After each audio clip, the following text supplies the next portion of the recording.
Welcome students. तो देखिए, कल अपन पढ़ रहे थे द्रव्यमान ऊर्जा संबंध, यानी कि E equal to mc²। Okay, आज अपना लॉरेंज की लास्ट जो प्रॉपर्टी है, एप्लीकेशन है, वो है आपेक्षिकीय ऊर्जा संवेग संबंध। आपेक्षिकीय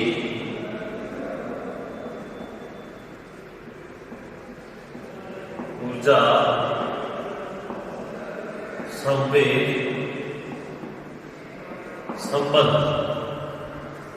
एनर्जी और जो मोमेंटम है अपना, उन दोनों के बीच में रिलेशन। तो देखिए, ये रिलेशन अपन ऊर्जा, द्रव्यमान ऊर्जा जो रिलेशन है उसी से ज्ञात करेंगे। तो गतिशील कण की जो ऊर्जा है वो क्या होती है, देखोगे इसके अंदर हम जानते हैं गतिशील कण की कुल ऊर्जा E equal to mc²। Okay, फिर देखिए m इक्वल टू, आप जानते हो क्या होता है द्रव्यमान शक्ति संबंध से, m equal to m0/1 - v²/c², या जिसे आप m0 अल्फा भी कह सकते हैं। ओके, तो देखिए E इक्वल टू क्या हो जाएगा, m0 c²/1 - v²/c², रूट में इक्वेशन नंबर 1 ये हो गई अपनी। फिर देखिए स्टूडेंट्स, अपन जानते हैं संवेग के लिए एनर्जी, संवेग में एनर्जी का पार्ट लिख लिया। तो देखिए संवेग इक्वल टू क्या होता है, P इक्वल टू mv होता है नॉर्मली। तो देखिए P equal to m0 v/1 - v²/c² लिख सकते हैं, क्योंकि m इक्वल टू क्या होता है, m0/1 - v²/c²। अब दोनों समीकरणों का वर्ग करने पर, इक्वेशन 1 और 2 का वर्ग करने पर, तो देखिए करो दोनों 2 का E² equal to m0² c4/1 - v²/c², root है तो रूट है, इक्वेशन नंबर 3। ऐसे इसका भी करो, P² equal to m0² v²/1 - v²/c², equation number 4। यानी कि अपन ने दोनों इक्वेशन 1 और 2 का क्या कर लिया, वर्ग कर लिया। अब जो इक्वेशन 4 है, इस इक्वेशन 4 को दोनों तरफ से c² से इंटू करो।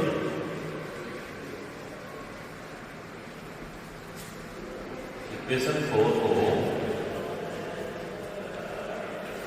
c² से इंटू करोगे तो देखिए क्या हो जाएगा, P² c² equal to m0² v²/c²/1 - v²/c², equation number 5। अब जो इक्वेशन 5 जो अपने आई है और जो इक्वेशन 3 है, इक्वेशन 3 में से 5 को घटाने पर, तो लिखोगे इक्वेशन 3 में से 5 को घटाने पर E² - P² c² equal to, E² की वैल्यु है m0² c², sorry c4/1 - v²/c², e² की वैल्यु पुट कर दी। फिर देखो इस तरफ का पार्ट अपन ने सब्ट्रैक्ट कर दिया। फिर देखो m0² v²c²/1 - v²/c²।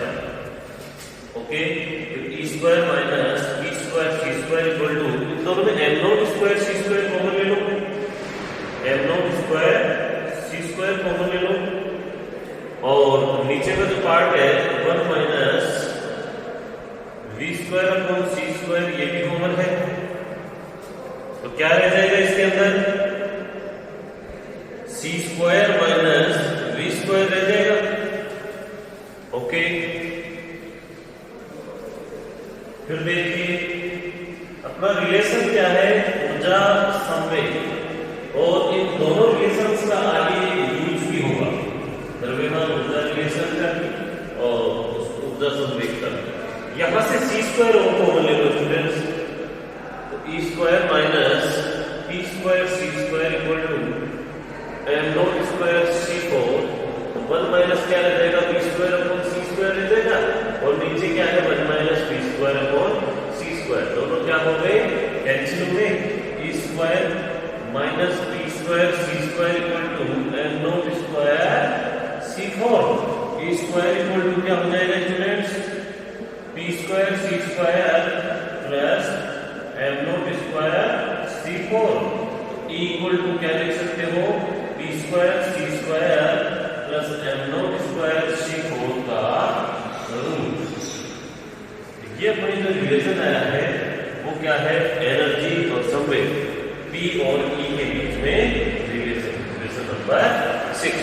तो अपना जो लास्ट जो है अपना इक्वेशन था ऊर्जा संवेग संबल, जिसका मान E equal to under root P square C square plus N not square C 4 होता है। अब देखिए आगे अपना टॉपिक है जगत रेखा।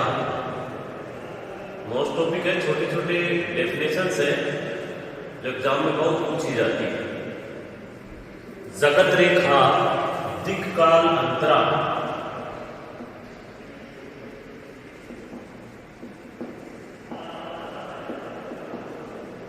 दिक् काल अंतराल कोमा आकाशवत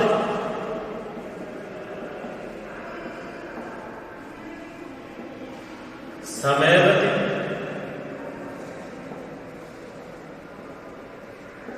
सदिश। ये छोटे छोटे टॉपिक्स को एक ही टॉपिक में ले लिया। जगत रेखा क्या होती है, दिक्काल अंतराल क्या होता है, आकाशवत क्या होता है, समयवत सदिश क्या होता है, तथा स्थूल कारणता क्या होती है, तथा स्थूल कारण, यानी कि world line space time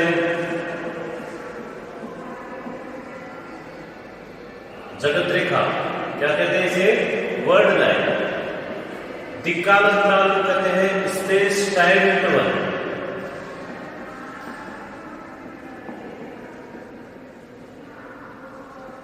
VALWL की बात है। देखिए स्पेस टाइम इंटरवल क्या होता है, स्पेस लाइट क्या होता है, आकाश, आकाश का मतलब स्पेस, वत light, space light. Okay, time light समयवत, टाइम लाइट, यानी कि स्पेस की लाइट, आकाशवत कोई वस्तु है वो क्या है, टाइम लाइट क्या है, वो दोनों वेक्टर्स। टाइम लाइट सदिश का मतलब वेक्टर्स, तथा स्थूल कारणता। देखो स्थूल कारणता होती है किसी घटना का एक निर्देश तंत्र में और दूसरे निर्देश तंत्र में अलग अलग समय पर घटित होना, उसे कहेंगे जो मैक्रो कैजुअलिटी।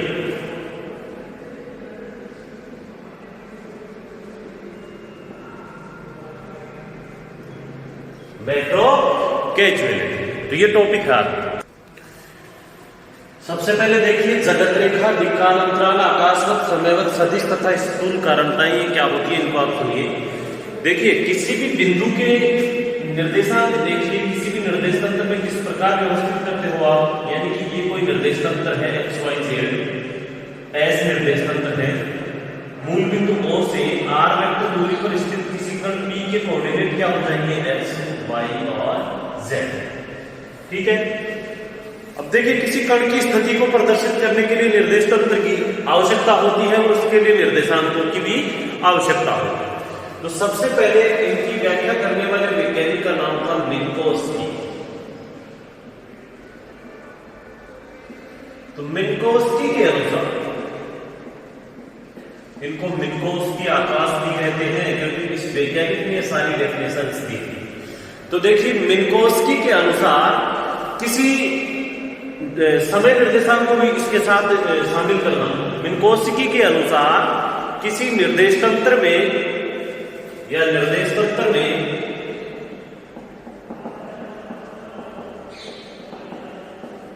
किसी कण के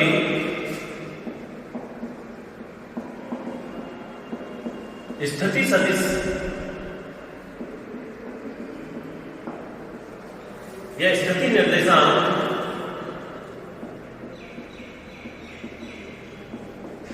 x, y, z हो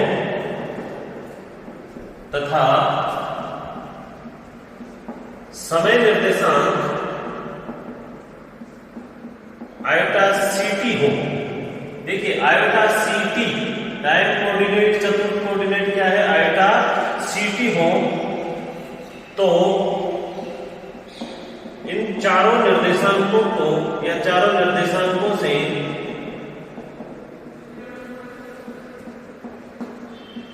बने निर्देश तंत्र को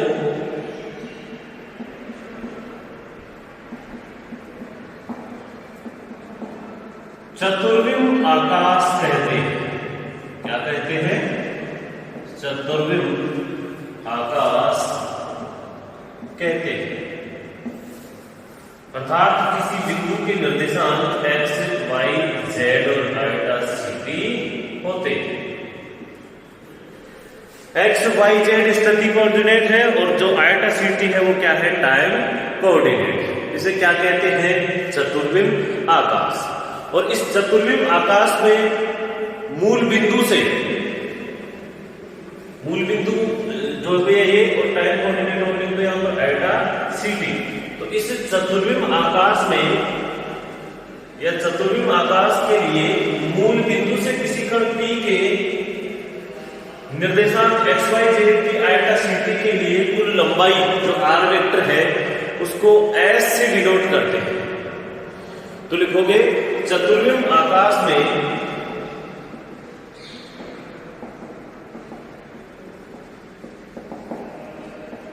मूल बिंदु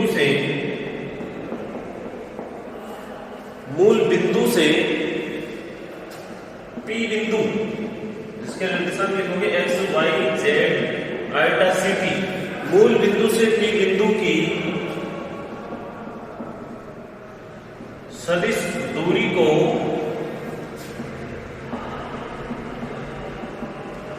चतुर्विम लंबाई कहते हैं। देखिए इसका दूसरा नाम भी है, इसे जगत रेखा भी कहते हैं। तो इसे क्या कहते हैं? चतुर्विम लंबाई कहते हैं।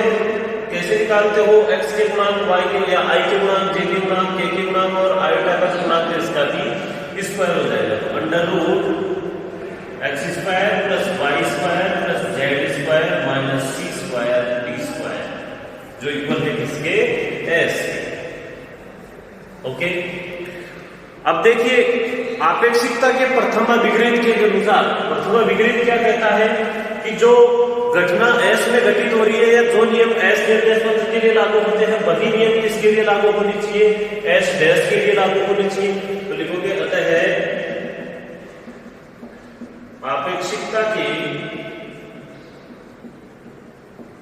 प्रथम अभिग्रहित के अनुसार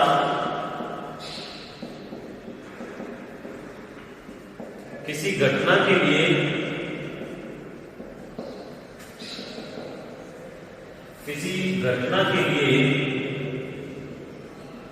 भौतिक नियम S में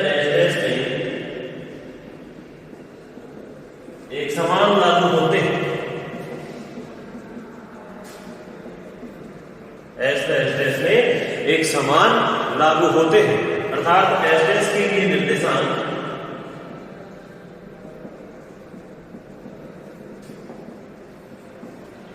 x dash, y dash, z dash, iota c t dash है। तो देखिए x डैश इक्वल टू क्या होगा स्टूडेंट्स?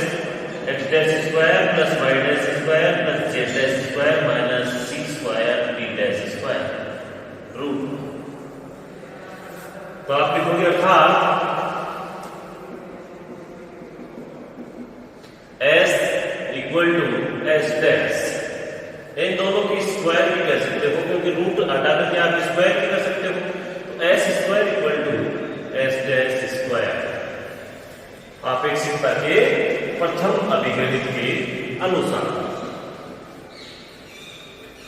ये लिखोगे।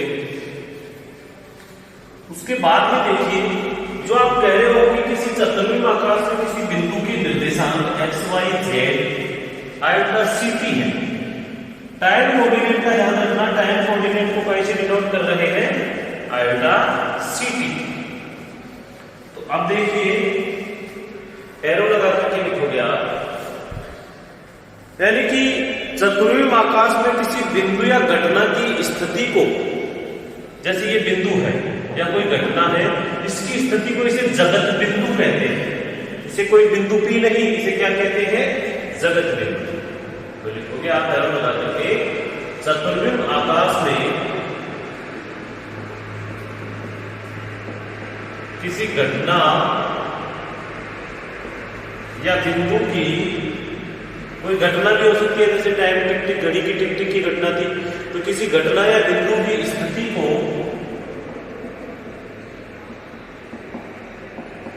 जगत बिंदु कहते हैं। क्या कहते हैं इसे, वर्ल्ड लाइन, ये सॉरी वर्ल्ड पॉइंट कहते हैं। क्या कहते हैं, वर्ल्ड पॉइंट। फिर देखिए जगत बिंदु को या मूल बिंदु से जगत बिंदु को मिलाने वाली रेखा को लिखोगे चतुर्विम आकाश या निर्देश तंत्र में मूल बिंदु से जगत बिंदु को मिलाने वाली रेखा को, जैसे ये O से P को R वेक्टर जो है, इस रेखा को जगत रेखा कहते हैं, वर्ल्ड लाइन कहते हैं।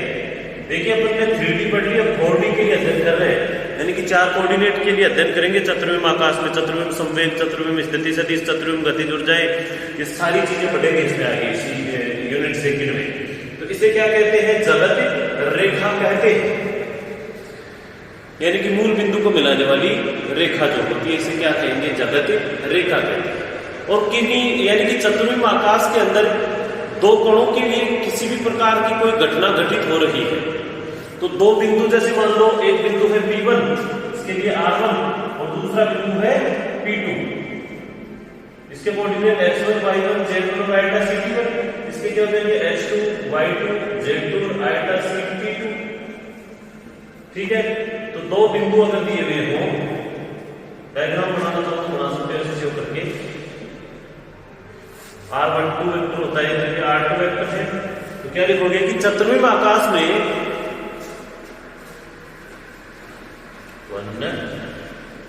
दो घटनाओं या दो बिंदुओं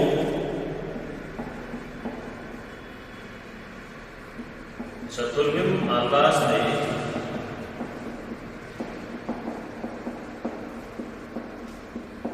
दो घटनाओं कह सकते हो या दो बिंदुओं P1 x1 y1 z1 iota ct1 तथा P2 h2 y2 z2 iota ct2, तो दो बिंदुओं या घटनाओं जिनकी निर्देशांक देखिए,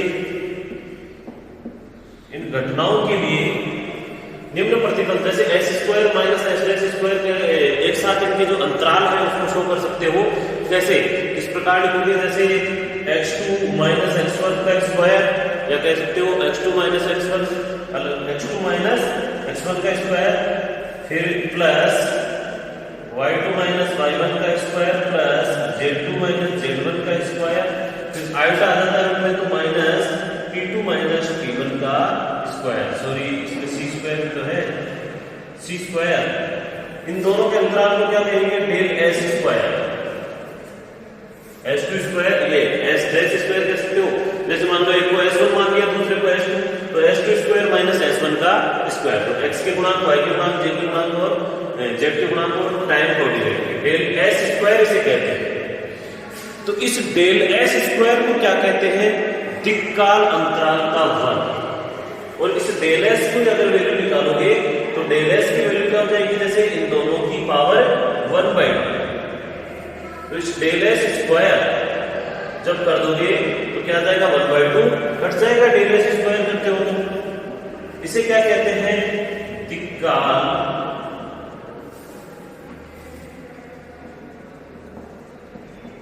अंतराल का वर्ग कहते हैं तथा डेल एस को दिक् का अंतराल कहते हैं। डेल एस को क्या कहते हैं? स्पेस टाइम इंटरवल कहते हैं।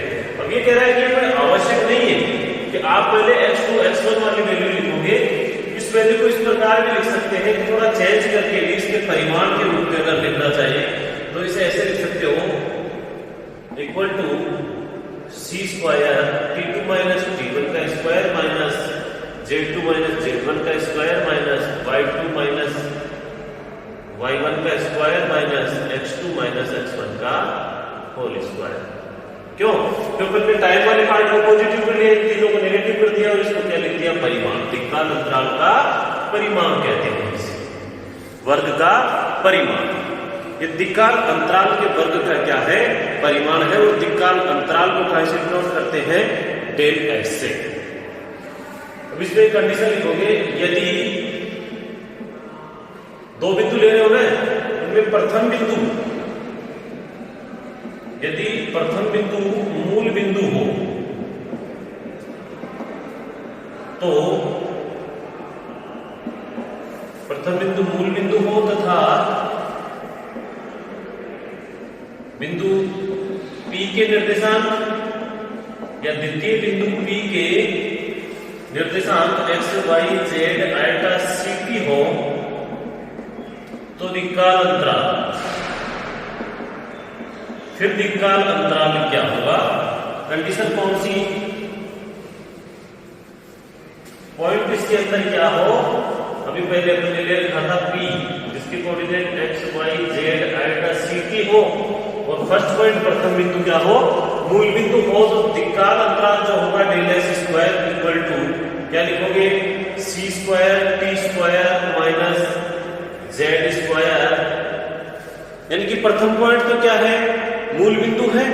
यानी तो एक साथ में लिख सकते हो, तीनों को कॉमन ले लेते, minus X square plus Y square plus Z square, C square T square minus ये X square plus Y square plus Z square, तीनों एक साथ। इसे क्या कहते हैं? प्रथम बिंदु क्या होना चाहिए? मूल बिंदु। और दूसरे पॉइंट के जो कोऑर्डिनेट्स हैं वो X Y Z eta C T. तो इस घटना को समय निर्देशांक जो है वो दिक्काल अंतराल का वर्ग, इसमें ऋणात्मक भी हो सकता है। हमने पूर्णांक लिया ना इसे, ये सॉरी परिमाण लिया ना इसका, तो इससे आप लिखोगे इक्वेशन नंबर जो भी आगे दे देना इसे 3 और 4 कि दिक्काल अंतराल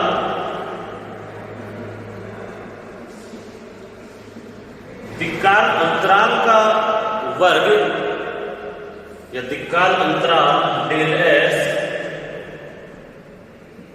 काल्पनिक या ऋणात्मक भी हो सकता है।